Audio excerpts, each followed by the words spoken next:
Hello, I'm Garry Stevens, and welcome to the History in the Bible podcast. All the history, in all the books, in all the Bibles.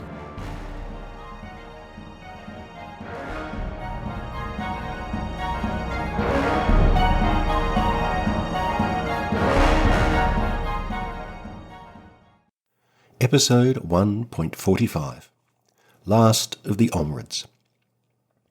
In the last episode of the History in the Bible, we left King Ahab of Israel victorious over King Ben-Hadad II of Aram Damascus. The Bible says that Ahab triumphed over Aram Damascus twice. He was not so lucky the third time he took on his powerful neighbour. The final war was a joint venture with Jehoshaphat, king of Judah. After the long reign of his father Asa, Jehoshaphat had succeeded to the Judean throne in Middle Age, in 877 BC. Ahab and Jehoshaphat were almost exact contemporaries. Ahab engaged in delicate diplomacy. He wanted Jehoshaphat to join him in a campaign to retake northern territory occupied by the Aramaeans. This is Israelite territory, not Judean. Why should Jehoshaphat care? Ahab's first attempt at persuasion relies on divine numbers. Quote, 1 Kings 22:6.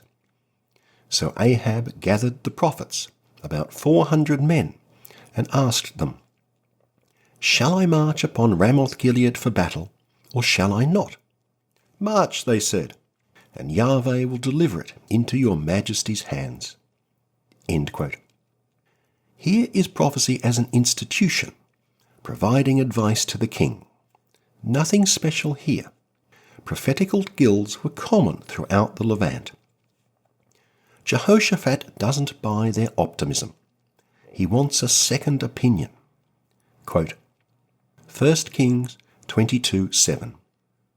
Then Jehoshaphat asked, Isn't there another prophet of Yahweh here, through whom we can inquire?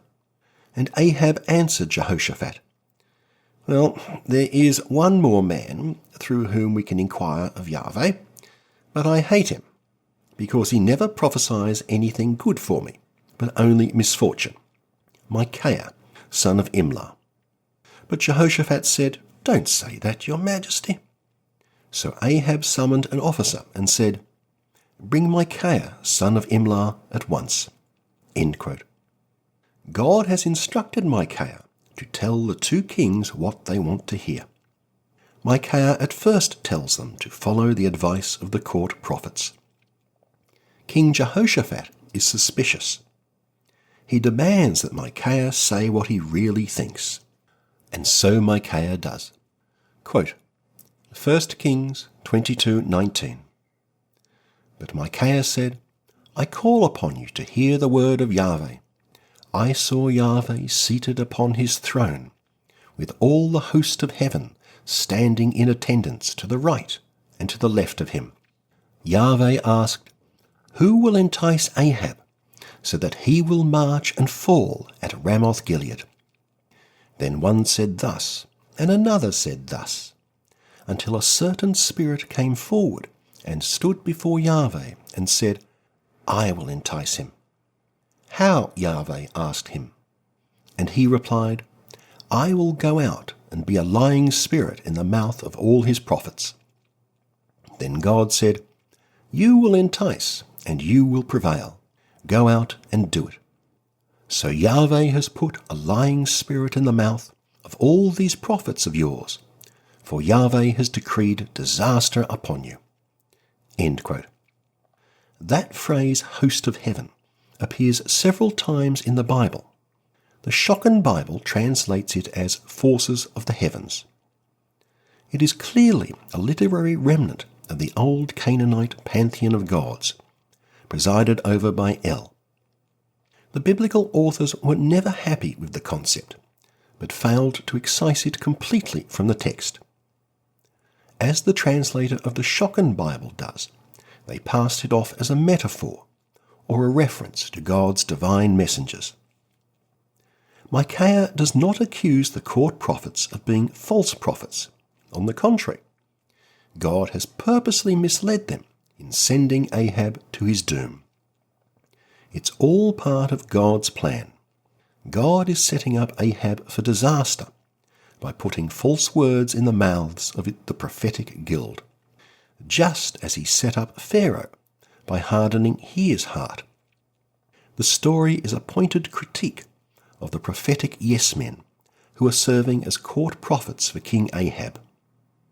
The true prophet stands up against the king's sycophants. Of course, the battle does not go well for Ahab. In the quote below, I depart from the Masoretic text, since it makes no sense. I follow the Jewish Study Bible's suggestion that the Septuagint and the Targumim have got it right. Quote, 1 Kings 22:9. So Ahab the king of Israel and King Jehoshaphat of Judah marched upon Ramoth-Gilead. Ahab said to Jehoshaphat, I will disguise myself and go into battle, but you wear your robes. So Ahab the king of Israel went into the battle disguised. Now the king of Aram had instructed his 32 chariot officers, don't attack anyone, small or great, except the king of Israel. So when the chariot officers saw Jehoshaphat, whom they took for the king of Israel, they turned upon him to attack him. And Jehoshaphat cried out. And when the chariot officers became aware that he was not Ahab the king of Israel, they turned back from pursuing him. Then a man drew his bow, and he hit the king of Israel between the plates of the armour. And Ahab said to his charioteer, Turn the horses around and get me behind the lines. I'm wounded. The battle raged all day long, and Ahab remained propped up in the chariot facing Aram. The blood from the wound ran down into the hollow of the chariot, and at dusk he died. End quote. Ahab stays in the fight, though he is mortally wounded. The Deuteronomist may have hated Ahab, but he respected valour in the face of the enemy. In a sharp and unique contrast, Jehoshaphat is painted as a coward. Not me, he yells at the Aramaeans, the other guy. He's the king of Israel. Kill him. One campaign that the Bible does not mention is Ahab's war against Assyria, and that's very odd. Assyria was such a major power, why would you ignore that? We only know about that war from the Assyrian king Shalmaneser III. Shalmaneser conducted no less than 6 campaigns in Palestine over some 16 years. He would outlive the Omrides and plague their successors. From the Assyrian Limu lists, we can calculate the date of each of Shalmaneser's campaigns. Shalmaneser also left us several inscriptions, for which historians gratefully thank him. The earliest are the Kirk monoliths, 2-metre-high stelae, recording the deeds of Shalmaneser's early years and those of his father.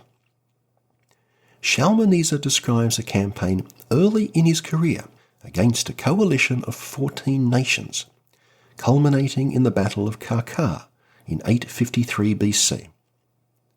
Although the inscription claims an Assyrian victory, the subsequent history shows that at best Shalmaneser was fought to a standstill. Quote, I destroyed, devastated, and set fire to Qarqar, his royal city. Hulini brought 12 kings to his support. They came against me to offer battle and fight. 1,200 chariots, 1,200 cavalry, and 20,000 soldiers belonging to Hadad-Ezer of Damascus. 700 chariots, 700 cavalry, and 10,000 soldiers belonging to Hulini of Hamah. 2,000 chariots and 10,000 soldiers belonging to Ahab the Israelite. End quote.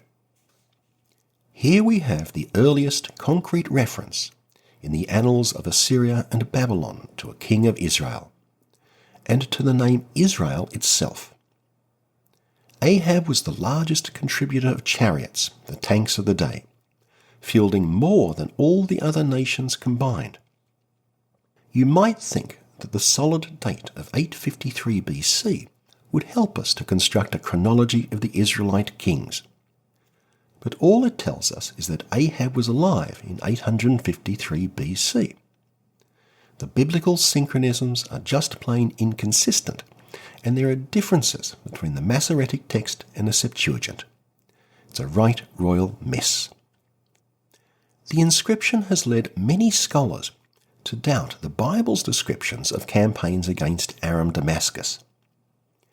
Shalmaneser clearly states that King Hadadezer of Aram was Ahab's ally, not his enemy. The Assyrian war was only a year before the Bible records Ahab's death at the hands of King Ben-Hadad. Of course, friends can fall out, but still, only a year. And was the Aramaean king Hadadezer that the Assyrians talk about the same person as the Bible's Ben-Hadad? Some scholars say yes, others no. And here is another curio from Ahab's second war. Quote, 1 Kings 20:23. Now the ministers of the king of Aram said to him, Their God is a God of mountains. That is why they got the better of us. But if we fight them in the plain, we will surely get the better of them. Do this. Remove all the kings from their posts and appoint governors in their place. Then muster for yourself an army equal to the army you lost, horse for horse and chariot for chariot. And let us fight them in the plain, and we will surely get the better of them. He took their advice and acted accordingly. End quote. The Aramaeans seek to use their chariot superiority by only engaging on the plains. Chariots don't work too well in mountains. That sits uneasily with the clear chariot superiority that Shalmaneser's inscription ascribes to Ahab's Israel. Many scholars conclude that the Bible has rewritten history here. Ahab's battles against Aram Damascus may actually be morality tales, drawn from events that occurred in later reigns, probably during the time of the house of Jehu. Jehoshaphat of Judah survived Ahab of Israel by a year or two. Like his father Asa, Jehoshaphat was a pious Yahwist. Although, again like Asa, he failed to abolish the popular rural shrines. The Book of Kings deals with him in just 10 verses. The Book of Chronicles devotes a whole 3 chapters to the king, 101 verses describing a vigorous, strong, and independent ruler. According to the chronicler, Jehoshaphat sent scholars throughout the land to teach the Torah. He built fortresses and store cities, funded not only by his own people, but from the tribute he exacted from his neighbours. He codified the civil law and revived trade. He made a great army, over 1 million strong. If that were true, it would have been the largest army the world had ever seen, larger than any army in human history until the Ming dynasty in the Middle Ages. The chronicler works overtime to show that Jehoshaphat was much more important than his Omrid contemporary Ahab, that he had wealth, honour, and tribute in abundance.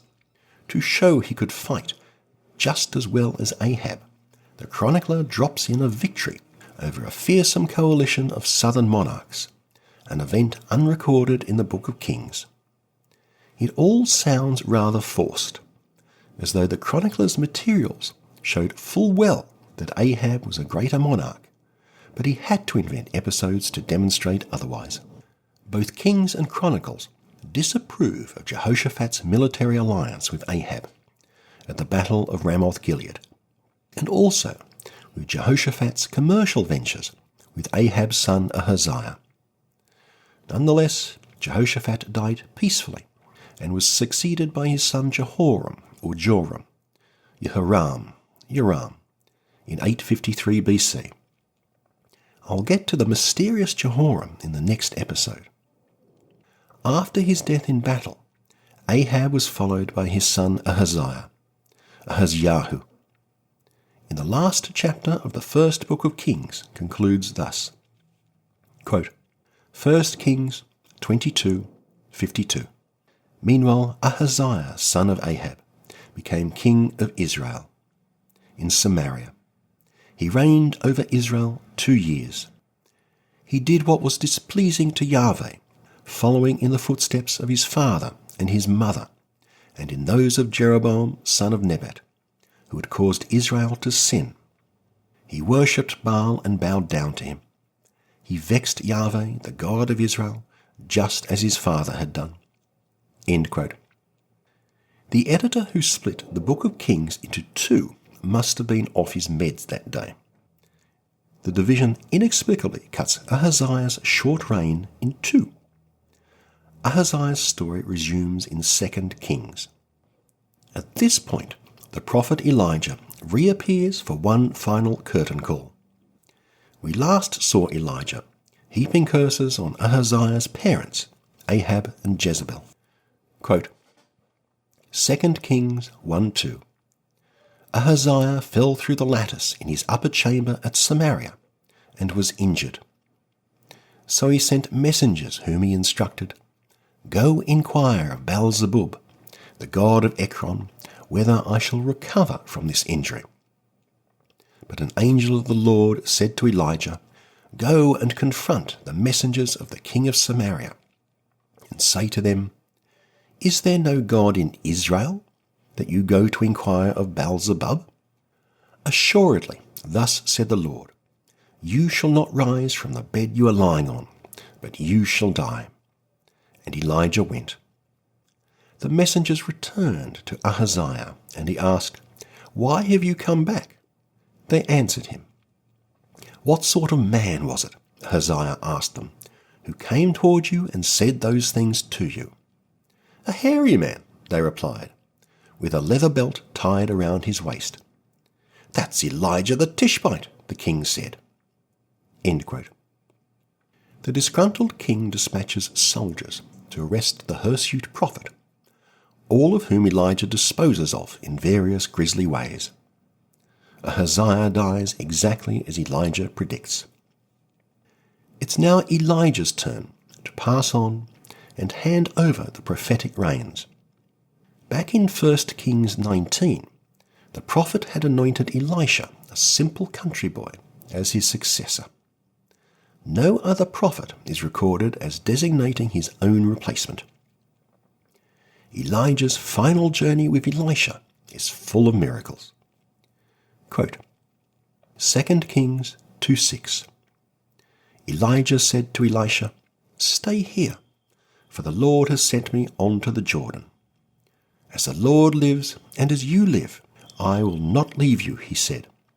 And the 2 of them went on. The disciples of the prophets followed, and stood by at a distance from them, as the 2 of them stopped at the Jordan. Thereupon Elijah took his mantle, and rolling it up, he struck the water. It divided to the right and left, so that the 2 of them crossed over on dry land. As they were crossing, Elijah said to Elisha, Tell me, what can I do for you before I am taken from you? Elisha answered, Let a double portion of your spirit pass on to me. As Elijah and Elisha kept on walking and talking, a fiery chariot with fiery horses suddenly appeared and separated one from the other. And Elijah went up to heaven in a whirlwind. Elisha saw it, and he cried out, O Father, Father, Israel's chariots and horsemen. When he could no longer see him, he grasped his garments and rent them in 2. End quote. To establish his credibility, Elisha immediately parts the Jordan River and turns bad water into good. Then follows a rather less noble incident. Quote, 2 Kings 2:23. Elisha went up from there to Bethel, and while he was going up on the way, some small boys came out of the city and jeered at him, saying, "Go away, bald head." When he turned around and saw them, he cursed them in the name of Yahweh. Then 2 she-bears came out of the woods and mauled 42 of the boys. From there he went on to Mount Carmel, and then returned to Samaria. End quote.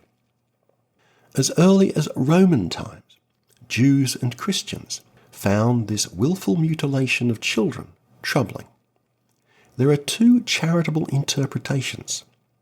First, that the boys are actually thugs employed by the wicked king Ahaziah. Second, that Elisha is new at being a prophet and does not know the extent of his own powers. Right. Only 2 holy people in the Old Testament are mysteriously removed from the earth before their deaths, Enoch and Elijah. The antediluvian patriarch Enoch is the putative author of a huge amount of Jewish and Christian literature from the Second Temple period. I'll discuss that literature in the second series of this podcast. Elijah became the very model of a prophet. Elijah's mysterious ascent transformed him into a major figure in both Jewish and Christian tradition. In the Talmudic stories, Elijah would visit the rabbis to help solve especially vexing legal problems. When attempting to reconcile impossibly conflicting laws, the rabbis set aside a decision until Elijah comes. At Jewish circumcision ceremonies, a chair is set aside for Elijah, so he can witness the sign of the covenant placed upon the body of the child. Today, a place is reserved at the Passover Seder table for the prophet. A cup of finest Australian Chardonnay is poured, the door is opened, and Elijah invited in. The book of the prophet Malachi assigns a very special role to Elijah. Quote, Malachi 3:23, "Lo, I will send the prophet Elijah to you before the coming of the awesome, fearful day of Yahweh. He shall reconcile parents with children, and children with their parents, so that when I come I do not strike the whole land with utter destruction. Lo, I will send the prophet Elijah to you before the coming of the awesome, fearful day of Yahweh." End quote. The book of Ben Sirach, also known as Sirach or Ecclesiasticus, burdens Elijah with more duties. This book is part of the Catholic and Orthodox canons, but not the Protestant or Jewish. It was probably written in the late Hellenistic period. Ben Sirach relates, quote, Ben Sirach 48:4, "How awesome are you, Elijah, whose glory is equal to yours. You brought a dead body back to life from Sheol by the will of the Lord. You sent kings down to destruction and nobles from their beds of sickness. You heard threats at Sinai, at Horeb, avenging judgments. You anointed the agent of these punishments, the prophet to succeed in your place. You were taken aloft in a whirlwind, in a chariot with fiery horses. You are destined, it is written, in time to come, to put an end to wrath before the day of the Lord, to turn back the hearts of parents toward their children, and to re-establish the tribes of Israel. Blessed is the one who shall have seen you before he dies." End quote. Elijah, says Ben Sirach, was tasked with restoring the tribes of Israel. Christianity picked up on both Malachi and Ben Sirach. Quote, Matthew 17:1, "Jesus took with him Peter and James and his brother John, and led them up a high mountain by themselves. And he was transfigured before them, and his face shone like the sun, and his clothes became dazzling white. Suddenly there appeared to them Moses and Elijah talking with him. Suddenly a bright cloud overshadowed them, and from the cloud a voice said, 'This is my Son, the Beloved. With him I am well pleased. Listen to him.' When the disciples heard this, they fell to the ground. But Jesus came and touched them, saying, "Get up and do not be afraid." As they were coming down the mountain, Jesus ordered them, "Tell no one about the vision until after the Son of Man has been raised from the dead." And the disciples asked him, "Why then do the scribes say that Elijah must come first?" He replied, "Elijah is indeed coming and will restore all things. But I tell you that Elijah has already come, and they did not recognize him. So also the Son of Man is about to suffer at their hands." Then the disciples understood that he was speaking to them about John the Baptist. End quote. Christians see Elijah as the Messiah's precursor, zealous in the cause of God, the helper of those in distress. He is transformed into a metaphor for John the Baptist. In the Orthodox tradition, Elijah is known as Saint Elias, and Elisha as Saint Eliseus. Elijah threw his firecrackers for 10 years at the house of Omri. His disciple Elisha spent 20 years berating the house of Omri, and another 40 haranguing the house of Jehu. The two prophets make only a few cameo appearances in Chronicles. In the Book of Kings they are superstars, champions of Yahweh, against the idolatrous Omrides. Modernist scholars think of them not only as the champions of Yahweh, but as the founders of the religion of Yahweh. Elijah and Elisha, and after them, the northern prophets Amos and Hosea, were the dedicated acolytes of the northern kingdom's native god Yahweh. They opposed the Omrid polytheism and eventually managed to overthrow the polytheists. After the destruction of Israel, their followers fled with their god to Judah and reconstructed their worship in the southern land. Elijah and Elisha are the only two prophets in the Old Testament who work miracles and create wonders, much as Jesus and the disciples would do. Elisha is always in his mentor's shadow. He does not even seem to have any religious message and just keeps performing magic tricks. The Deuteronomist, the southern author, probably didn't write the stories of Elijah and Elisha. These were northern tales inserted into the Book of Kings wherever the author felt they fitted. Thanks for listening. I'll see you next time in the History of the Bible podcast, when we try to make sense of the most enigmatic and mysterious of the Hebrew kings, King Jehoram.